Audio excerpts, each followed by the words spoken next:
Mike, the season is well underway, and again, the Buffalo Sabres are having trouble staying competitive. Yeah, it's laughable at this point, John. It's you look at the standings, and Buffalo's behind Vegas, they're behind New Jersey, they're behind a lot of teams that we thought were going to be in the bottom three. And I don't know, what are the problems here? It's not Jack Eichel, it's not Evander Kane, it's not Jason Pominville, who they picked up in the summer. It's basically their supporting cast. Their defense is a little shoddy. Guys like Sam Reinhart, a #2 overall pick, really hasn't been pulling his weight so far. And unfortunately, I didn't pick Buffalo to be in the playoffs. I don't know how you felt about them, but I also didn't pick them to be at the bottom of the standings here. Yeah, I picked them to progress. Right. And at this point, they haven't shown any signs of that. I wonder, though, if having Phil Housley come in and Jason Botterill come in the summer, if that hasn't taken full effect.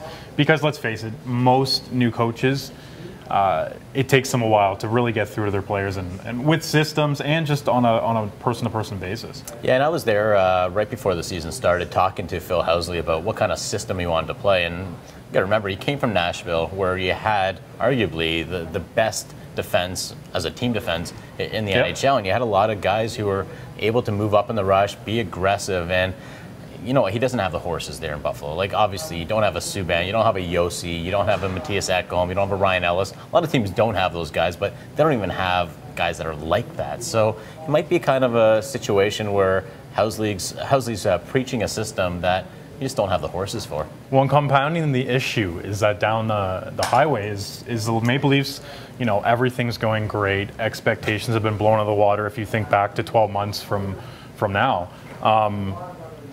Like, what can the Sabres do at this point? Is it a matter of blowing up certain parts of the roster, or do they have to kind of stay the course? Yeah, I think maybe you look at something like maybe you move a Reinhart as the season goes on, but really you're still waiting for a lot of these pieces to progress. And you know, it's unfortunate that you're in the shadow, or Buffalo's in the shadow of Toronto, because you know, like you said, you look down the road and Austin Matthews, all the kids, and you got Mike Babcock, the coach that Buffalo really wanted, and everything's really looking well and good in Toronto, and just not working out for Buffalo. And maybe it takes some time. I'm still waiting for a guy like Alex Nylander to kind of make his mark in the NHL, currently out of the lineup, and maybe some of these young guys are going to finally get it, because it doesn't always work out as quickly as you'd like it to work.